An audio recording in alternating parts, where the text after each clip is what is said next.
सभी को नमस्कार। वीडियो को लाइक करें और ये लाल बटन दबावें ताकि अगली बार जब भी नया वीडियो आए तो आपको पता चल सके। अब श्री श्री महादेव जी के चरणों में नमन करता हूँ। नवनाथ 84 सिद्धों को आदेश आदेश। अब 5वां अध्याय का शुरुआत होता है। सूत जी बोले, हे ब्राह्मणों, विष्णु जी के अंतर्ज्ञान होने पर नारद जी भक्ति पूर्वक शिवलिंगों का दर्शन करते हुए पृथ्वी पर विचरण करने लगे। उन्होंने कितने ही शिवलिंगों का प्रेम पूर्वक दर्शन किया। उसी समय वे रुद्र के गण जिन्हें उन्होंने शाप दिया था, उनके नारद जी के समीप जाकर चरणों पर गिर पड़े, उनसे क्षमा मांगी और कहा कि हे मुनि वर्य, आपका अपराध करने वाले हम वास्तव में ब्राह्मण नहीं हैं, किंतु हम दोनों महादेव जी के गया हैं, जिन्हें राजपुत्री के स्वयंवर में माया से मोहित होकर प्रेस की प्रेरणा से आपने हमको शाप दिया था। उस समय हमने कुछ समय जानकर मौन रहना ही अच्छा समझा था, अन्यथा आप हमारा प्राण भी ले लेते, परंतु अब तो आप प्रसन्न होकर हम पर कृपा कीजिए। सूत जी कहते हैं कि जब उन गणों ने भक्ति और आदर से इस प्रकार प्रार्थना की तो उनके वचनों को सुनकर पश्चाताप करते हुए मुनि ने कहा कि हे सत्पुरुषों, मैं मान्य महादेव जी के गणों शिव जी का इच्छा से पहले निश्चय ही मेरी बुद्धि नष्ट हो गई थी, जिससे मोहवश मैंने तुमको शाप दे दिया। परंतु जो कुछ कहा गया वह तो होना ही है। तो भी हे गणों, सुनो, मेरे अपराध को क्षमा करो। अब मैं तुम्हारे शापों द्वारा का उपाय कहता हूँ। तुम श्रेष्ठ मुनि के वीर्य से जन्म लेकर राक्षस होंगे, जहाँ तुम्हें सब प्रकार ऐश्वर्य, प्रताप और बल प्राप्त होगा। तुम संपूर्ण ब्रह्मांड के राजा और जितेंद्र शिव भक्त होंगे और वही शिव के दूसरे शरीर से मरकर पुनः अपना पद प्राप्त करोगे। सूत जी कहते हैं कि नारद जी के इस वाक्यों को सुनकर महादेव जी के गण प्रसन्नता से अपने स्थान को चले गए। नारद जी भी शिव लिंगों का दर्शन करते हुए दूसरी ओर पृथ्वी पर पर्यटन करने लगे। चलते चलते वे काशीपुरी में काशीनाथ जी के दर्शन करने गए, जो सबके ऊपर विराजमान शिव जी को प्रिय, शिव को सुख देने वाला और शिव स्वरूपिणी नगरी है।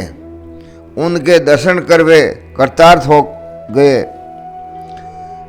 वहाँ परम आनंद से उन्होंने काशीनाथ शिव जी का पूजन किया और उनकी महिमा वर्णन करते हुए प्रेम से विहिल हो गए। पश्चाताप नारद जी ब्रह्मलोक को गए। वहाँ जाकर उन्होंने अनेक प्रकार से अपने पिता ब्रह्मा से शिव तत्व को पूछा। अब ये 5वां अध्याय संपूर्ण हुआ।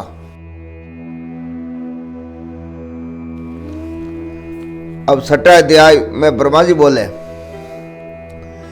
हे ब्रह्मन, तुमने लोक कल्याणकारी ये बड़ा ही उत्तम प्रश्न किया है, जिसे भगवान विष्णु जी भी नहीं जानते। महाप्रलय के समय में सब स्थावर जंगम के नष्ट होने पर जब सूर्य ग्रह ताराओं से रहित होकर सब अंधकारमय हो गया था और चंद्र, दिन, रात, अग्नि, वायु, पृथ्वी, जल कुछ भी नहीं था। प्रधान आकाश और अन्य तेज भी शून्य हो गया था। तब सुई से भेदन करने योग्य निरंतर घोर अंधकार में वह एक सद ब्रह्म ही था, जिसको सत कहते हैं। जब सत असत स्वरूप कुछ भी नहीं रह गया और जिसको योगी निरंतर हृदयाकाश में देखते हैं, जो मन वाणी से परे, इंद्रियों के विषय से रहित, नाम और वर्ण रहित, स्थूल तथा सूक्ष्म भी नहीं है, जिसमें अवश्य दीर्घ एवं लघु, गुरु, घटना, बढ़ना भी कुछ नहीं होता। श्रुति भी जिसकी सत्ता को चकित होकर कहती है कि वह सत्य, ज्ञान और अनंत स्वरूप तथा परमानंद परम पुरुष है, जो ज्ञानमय और शोभायुक्त हैं, जो अमूर्त परम तत्व हैं, वही सदाशिव की मूर्ति है। इसी को पंडित अर्वाचीन और प्राचीन ईश्वर की मूर्ति कहते हैं। उसने अपने शरीर से स्वच्छंद शरीर वाली, कभी नाश न होने वाली शक्ति प्रकट की। वही प्रधान प्रकृति, वही गुणवती माया और वही विकार से रहित बुद्धि तत्व जननी माता कहलाई। वही शक्ति अंबिका प्रकृति संपूर्ण लोकों की ईश्वरी त्रिदेवों की माता, नित्य और मूल कारण कही गई, जिसकी 8 भुजाएं हैं और जो विचित्र मुख वाली तथा शुभ्रा है, अचिंत्यन तेज से युक्त, सबको उत्पन्न करने वाली, अकेली ही वह माया संयोग से अनेक प्रकार की हो जाती है। और शिव शंकर जिसका कोई ईश्वर नहीं है, वहीं पर पुरुष ईश्वर जो सिर पर गंगा को धारण किए, ललाट पर चंद्रमा धारण किए और 3 नेत्रों वाले हैं, जिनके 5 मुख और 10 भुजाएं हैं, जो त्रिशूलधारी प्रसन्नचित्त कपूर के समान घोर शरीर एवं भस्म लगाए और काल स्वरूप भगवान हैं। उन्होंने उस शक्ति को साथ लेकर शिवलोक नामक अक्षेत्र की रचना की। उसी उत्तम अक्षेत्र को काशी कहते हैं, जो परम मोक्ष को देने वाली और सर्वोपरि विराजमान है। उस क्षेत्र में परमानंद स्वरूप शिव पार्वती शक्ति सहित निवास करते हैं। हे मुने, प्रलय काल में भी वह अक्षेत्र शिव पार्वती से रहित नहीं होता और इसी से उनको अभिमुक्त कहते हैं। धनुषधारी शिव जी ने पहले इसमें एक आनंद वन बनाया था। उस आनंद वन में शिव के रमण करते रहने पर हे नारद जी, उन्हें किसी दूसरे पुरुष के निर्माण की इच्छा हुई और उन्होंने सोचा कि हम इसका भार किसी दूसरे पर देकर शांति से काशी में केवल शयन करें। इस प्रकार निश्चय कर उनके दक्षिण के 10वें अंश में सुधा रूप आश्रम का व्यापार किया, जिससे त्रिलोकी में एक सुंदर पुरुष का आविर्भाव हुआ, जो शांत और सत्व गुण से युक्त एवं गंभीरता से में सागर में समान था। तब उस अजय पुरुष ने प्रकट होकर परमेश्वर शंभु को प्रणाम कर कहा, हे स्वामिन, मेरा नाम कहकर मेरे कर्मों को भी तो कहिए। ये सुनकर प्रभु शिव जी हंसकर बोले कि हे सर्वत्र व्यापक होने से जगत में तुम्हारा नाम विष्णु नाम प्रसिद्ध होगा तथा भक्तों को सुख देने वाले तुम्हारे और भी बहुत से नाम होंगे।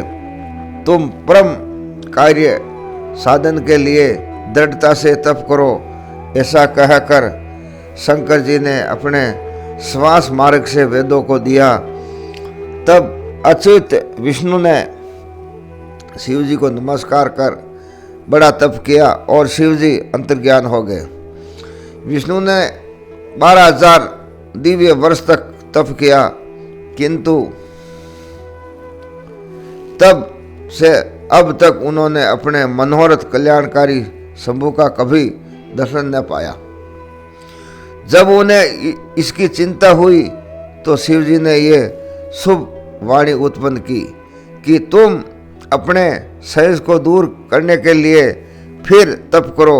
विष्णु जी ने फिर बहुत दिन तक घोर तप किया।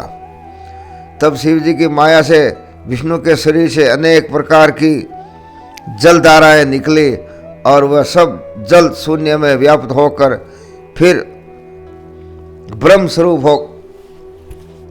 हो गया।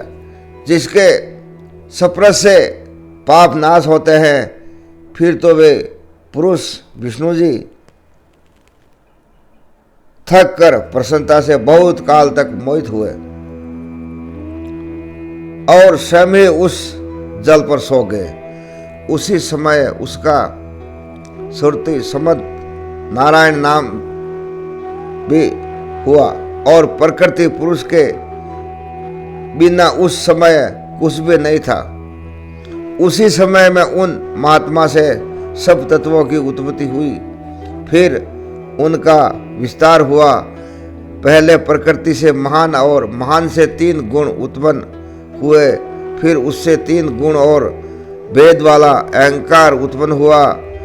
उससे तन्मात्रा, शब्द, स्पर्श, रूप, रस और गंध, पंचभूत पृथ्वी, जल, तेज, वायु और आकाश प्रकट हुए और उससे नेत्र, कान, नाक, जिह्वा और तपसा आदि ज्ञानेंद्रियां तथा वाणी, हाथ, पैर, गुद्दा और उपस्थ ये कर्मेंद्रियां उत्पन्न हुई।